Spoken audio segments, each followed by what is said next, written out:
Queridos amigos, bienvenidos a su programa donde Dios llora.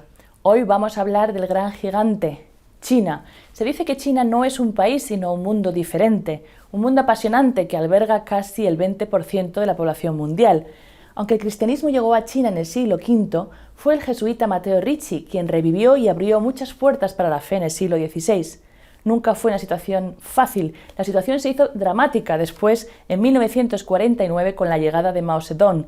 La llamada Revolución Cultural dejó cientos de mártires cristianos.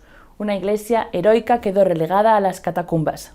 Hace apenas 30 años se han vuelto a abrir los templos. El país ha experimentado una apertura, pero solo desde el punto de vista económico. En lo ideológico y político, el Partido Comunista sigue controlando el país.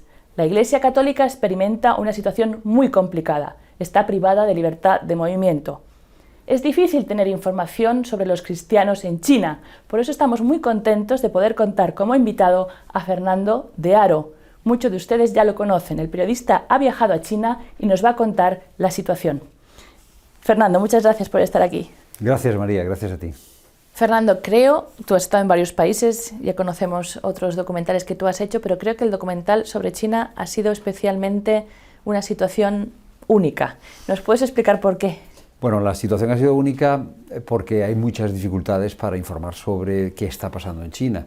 El Partido Comunista tiene un control muy férreo, tienen medios tecnológicos muy potentes y moverse es muy difícil. Y luego los cristianos de China, como todos los que tienen que hablar de algo importante, tienen mucho miedo, bueno, porque es un régimen, como tú has explicado, sin libertad alguna, ¿no?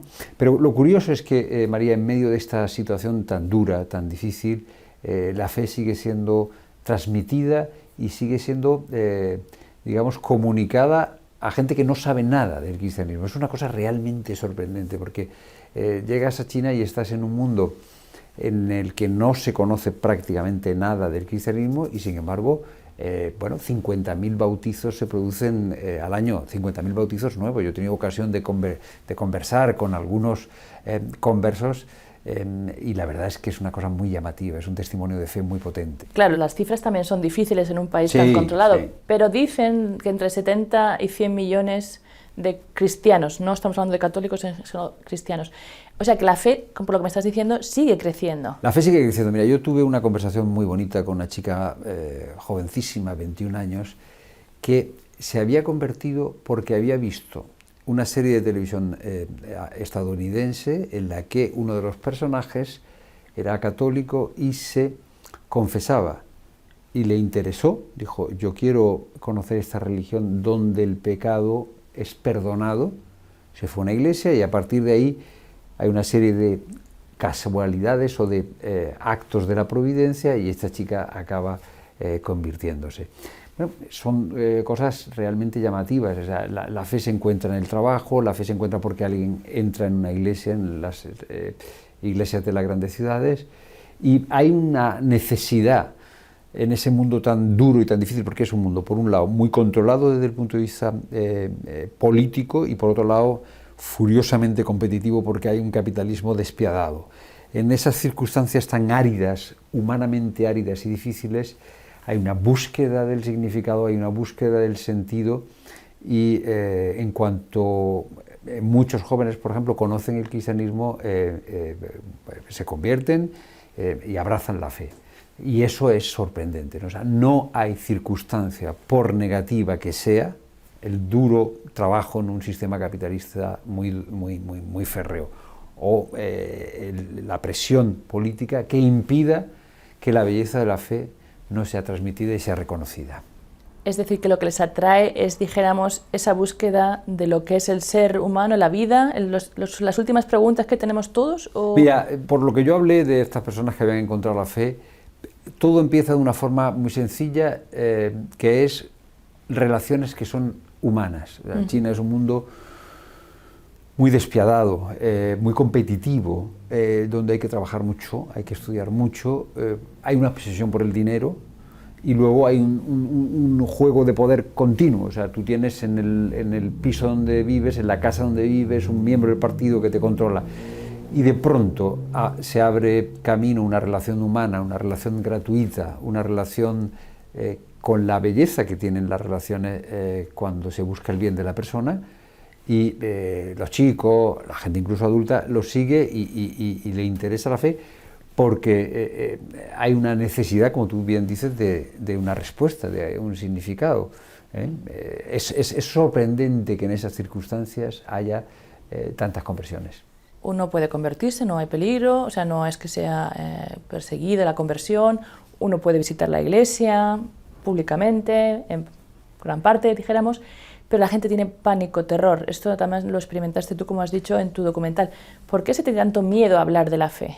Bueno, primero se tiene miedo porque todo está absolutamente controlado hasta límites que nos resulta difícil imaginar. O sea, en China hay que utilizar una aplicación en el teléfono móvil que en realidad está controlada por unos servicios de inteligencia artificial con los que cuenta el Partido Comunista. Entonces, el que se ha convertido sabe, o el que se ha convertido, o que el cristiano sabe perfectamente que todo lo que diga, todo lo que haga, no diré todo lo que piensa y todo lo que reza, pero casi está siendo monitorizado.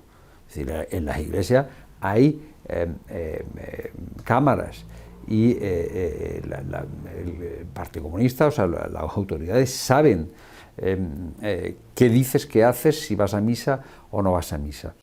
Y me decía un viejo jesuita al que entrevisté, nosotros estamos en estas circunstancias, controlados por un poder que es casi absoluto, ¿no? Y en estas circunstancias nos ha puesto Dios. O sea, ellos han aprendido a vivir en esa circunstancia difícil como una forma incluso de vocación, que muchas veces se ha llamado a la iglesia china la iglesia del silencio. Ahora ya no es como en los tiempos duros de Mao Zedong o como en los tiempos de la Revolución Cultural, pero sigue siendo, con el nuevo presidente Xi Jinping, un sistema totalitario, digamos la palabra claramente. Es un sistema totalitario, y en los sistemas totalitarios la libertad está dentro de uno, pero la libertad muchas veces no puede estar fuera de uno. Me recuerda todo lo que estás contando una compañera que yo tuve de China que me decía que ellos han aprendido a no transmitirlo, si piensan algo, a no transmitirlo. O sea, es como una especie de hueco vacío, porque tenían muchísimo miedo a que se burlaran, les humillaran cuando ellos expresaban sus pensamientos. Sí, sí, tú piensas que la historia de la Iglesia es una historia de larga persecución. Ahora no es tanta la persecución, ahora lo que hay es unas exigencias de ser fiel al país, de ser fiel al Partido Comunista. Claro, eso crea una serie de hábitos, ¿no? O sea, uno tiene que acostumbrarse a que la fe difícilmente puede ser expuesta en público. O sea, difícilmente puede transmitirse como la transmitiríamos nosotros, y eso condiciona una manera de estar, una manera de ser. Lo que no quiere decir, María, que no haya libertad, porque muchas veces nosotros tenemos toda la libertad del mundo y sin embargo no tenemos suficiente afecto por aquello en lo que queremos como para transmitirlo. Sin embargo, lo sorprendente de los cristianos chinos es que en esa situación de control absoluto, de tú a tú, de boca a boca, la fe se sigue transmitiendo, ¿no? Has hablado de la persecución que hubo. Yo creo que son en total 75 los obispos que fueron o asesinados o llevados a campos de concentración. La impresión que tengo yo siempre es que en China se ataca muchísimo y controla muchísimo la jerarquía, los sacerdotes, aquellos que tienen o el cargo de dirigir o el cargo de pastorear, dijéramos, al pueblo. ¿Esta fue también tu experiencia, que tú ves que, bueno, hoy en día también hay obispos todavía desaparecidos o encarcelados? Sí, la historia es una pena que no la conozcamos mejor, porque es una historia que llega prácticamente hasta el año 76 del pasado siglo, que es una historia de una fidelidad, de un amor a la fe de tantos obispos que fueron internados en campos de concentración, en campos de trabajo, que estuvieron en prisión muchísimos años, ¿no? Eso con la apertura de Deng Xiaoping cambia, pero siempre hay, como tú has dicho muy bien, la pretensión de controlar a los obispos. De hecho, se crea una cosa que se llamó en su momento y que sigue funcionando, y que es la Asociación Patriótica. La Asociación Patriótica es la pretensión que tiene el Partido Comunista de controlar a través de los obispos que se haga un catolicismo a la medida en China. Lo sorprendente de esta historia, María, es que a pesar de los años pasados, de la pretensión del control, de la pretensión de crear una iglesia nacional china, no se haya producido. Hasta los obispos que en algún momento fueron nombrados sin el permiso de Roma, en cuanto han podido, la inmensa mayoría de ellos han vuelto a la obediencia de Roma. Ahora, estar en contacto con Roma es muy fácil, pero hubo 30, 40 años donde no era posible tener contacto con Roma. Lo sorprendente, como estamos contando, es que en este proyecto de control de la Iglesia Católica a través de la jerarquía, el Partido Comunista no haya conseguido en todos estos años crear una iglesia herética, una iglesia. Todos los obispos, hay alguna excepción, incluso aquellos que no fueron nombrados en su momento con el permiso de Roma, pidieron en cuanto pudieron ser reconocidos. Y eso es un milagro, es un milagro porque somos todos muy débiles y el poder es muy poderoso. Y que esta preciosa historia de la Iglesia china haya sido una historia de fidelidad al Papa, cuando en realidad había veces que no podían hablar con él, y había veces en que un sacerdote era ordenado obispo sin el consentimiento de Roma. Y en cuanto podía, ese obispo pedía ser reconocido por el Papa. Yo creo que es una historia milagrosa, que cuanto más la conoce uno, más se enamora de la Iglesia china. Sí, de todas maneras yo también quería aclarar para nuestros espectadores, porque muchas veces se escucha hablar de la iglesia clandestina y la iglesia oficial, o la iglesia patriótica, como hemos dicho. Benedicto y también Cardenal Parolin han dicho muchas veces, en China solo hay una iglesia y dos comunidades o dos presencias de comunidad. Mira, este jesuita muy sabio, 90 años, claro, con 90 años ya hablaba sin ningún problema. Me dijo, mira, lo de las dos iglesias es una mentira, aquí solo hay una iglesia. Y es una propaganda que hace el gobierno comunista diciendo que hay dos iglesias, y vosotros los periodistas os lo habéis creído. Cuando se produce la gran persecución, hay una iglesia que se mete en las casas, que se mete en las catacumbas, no son catacumbas, pero... sí, la clandestinidad. La clandestinidad. Y hay otras personas que optan por seguir ofreciendo públicamente los sacramentos a pesar de esos controles, ¿no? Parolin, el secretario de Estado, lo ha explicado claramente.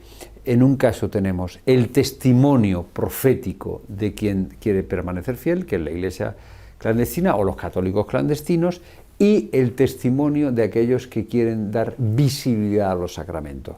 Papa Benedicto XVI, también en su carta a los católicos chinos, dice que la condición de un católico normal no es la de la clandestinidad.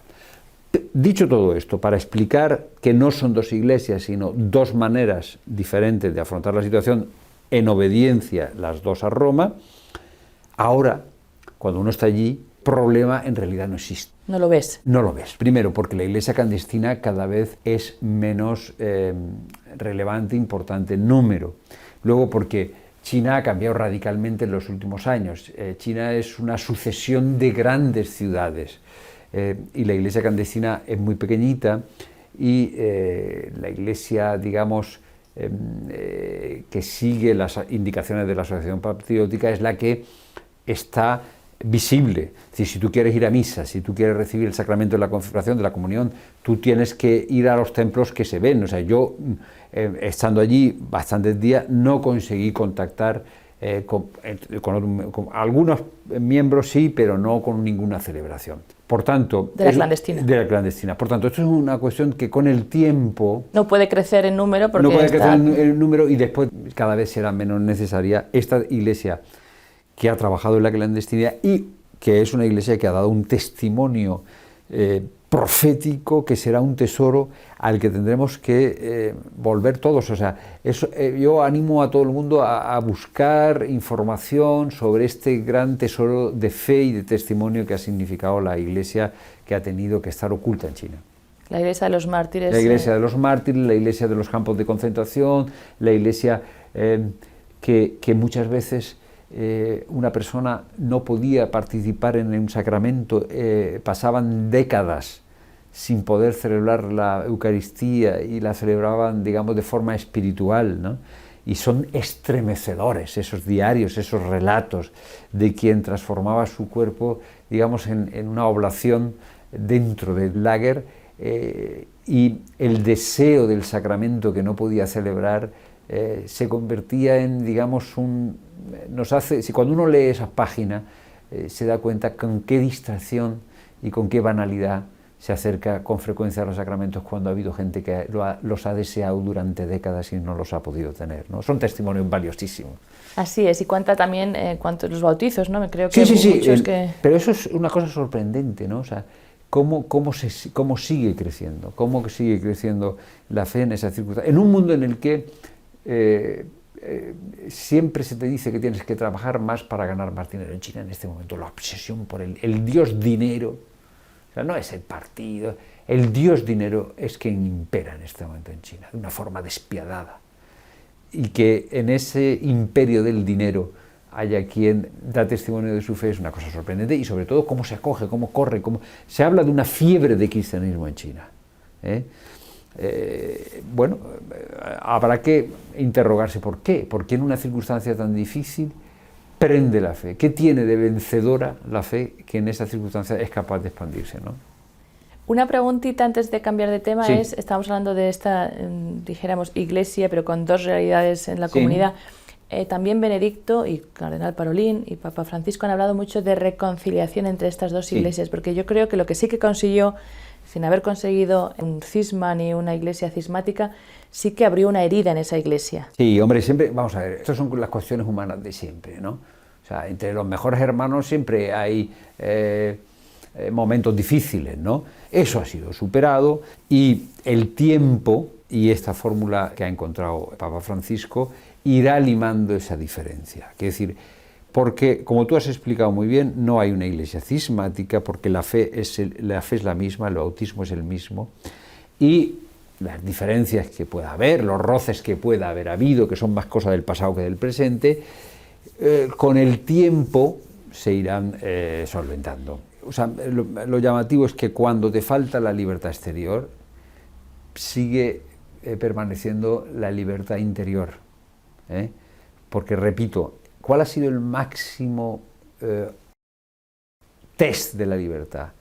Que a ti te pueden mandar a la catacumba, o a ti te pueden controlar y te pueden ordenar o no ordenar, pero tú dentro de tu fuero interno no renuncias a ser fiel al Papa, ¿no? Esa libertad, ya digo que es un tesoro para todos. Claro, yo pienso muchas veces hoy en día, sí. Hay grupos en la Iglesia mismo que también esa relación con el Santo Padre, con el Papa, creo que el ejemplo de China es, o sea, de ver la importancia que puede tener para ser parte de una comunidad internacional, el realmente tener esa imagen del Santo Padre. El vínculo con la autoridad, que es la garantía primero de la sucesión apostólica y luego del vínculo real con Cristo presente, te lo da el Papa. Y esto la Iglesia china lo ha encarnado proféticamente. El vínculo con la autoridad, el vínculo con Roma, es la garantía de que el misterio de la Iglesia, el misterio de Cristo, sigue siendo algo presente, que no te lo estás inventando tú o que no se ha quedado en el pasado. Y llevas toda la razón del mundo. El testimonio que nos trae esta Iglesia china es ese: la afirmación con la vida y con el martirio y con la caridad de que el Papa es el garante de que la fe es la fe en Jesucristo, y sigue siendo la fe en Jesucristo presente. Es interesante, a ninguno, ni a uno, ni a otro, ni a tal, les han conseguido romper el vínculo con Roma. Desgraciadamente tenemos que cambiar al problema actual, que Sí. se está en los últimos 2 años, desde el año pasado ya, ha empezado a tomar mucha fuerza en China, que es la idea, la renovación, porque no es nueva, la renovación del Partido Comunista de intentar chinizar el país. Todo tiene que ser según lo que ellos piensan que es social, cultural e incluso religiosamente adecuado, con una serie de criterios que ellos ponen. esto también está afectando mucho a la Iglesia. Sí, déjame 2 segundos para explicar un poco el contexto en el que estamos. Es decir, China se ha convertido en la segunda gran potencia del mundo, ya no tiene necesidad de ocultar su voluntad de hegemonía, está la nueva ruta de la seda y tiene una gran potencia económica. Esta gran potencia económica ha venido acompañada con una regresión política, es decir, así como Deng Xiaoping a partir del año 76 hace una cierta apertura política, con Xi Jinping, que es el actual presidente, con el Congreso del Partido Comunista que se celebra el año pasado, vuelve a la misma situación que había establecido Mao Zedong, que es que el presidente controla el partido. Hay una voluntad de controlar y entonces esto que estoy explicando se produce también en el ámbito de las religiones. Hay unas instrucciones que se han dado hace un año para chinizar. ¿Por qué? Porque lo que no aguanta el Partido Comunista, como no aguantaba la vieja cultura china antes de que llegase a Occidente, es que fuera de China, o sea, que nada tenga una referencia exterior. Es decir, si tú, mira, a mí me dejaron grabar en un templo budista sin ningún tipo de problema, un templo budista que en realidad era una especie de museo, pero las iglesias no. ¿Por qué? Porque la fe cristiana rompe la pretensión de monopolio absoluto que tiene el Partido Comunista. Entonces, la obsesión es, el cristianismo tiene que chinizarse, es decir, estar controlado por el Partido Comunista en sus textos, en sus obispos. Hay una voluntad férrea, porque lo que se quiere evitar es la libertad. La apertura hacia otro tipo de... Sí, la apertura a otras referencias que no sean las del propio partido. O sea, como todo sistema totalitario, volvemos a utilizar la palabra totalitario, que es la más precisa, quiere ser un sistema cerrado. La fe, la experiencia cristiana, rompe el viejo emperador romano que pretendía ser el Dios. Al Partido Comunista Chino le pasa igual, quiere crear un círculo cerrado. Y entonces la obsesión es esto, ¿no? Cristianismo sí, pero chinizado. O sea, yo lo interpreto, yo lo hago a mi manera, vosotros tenéis que someteros a eso.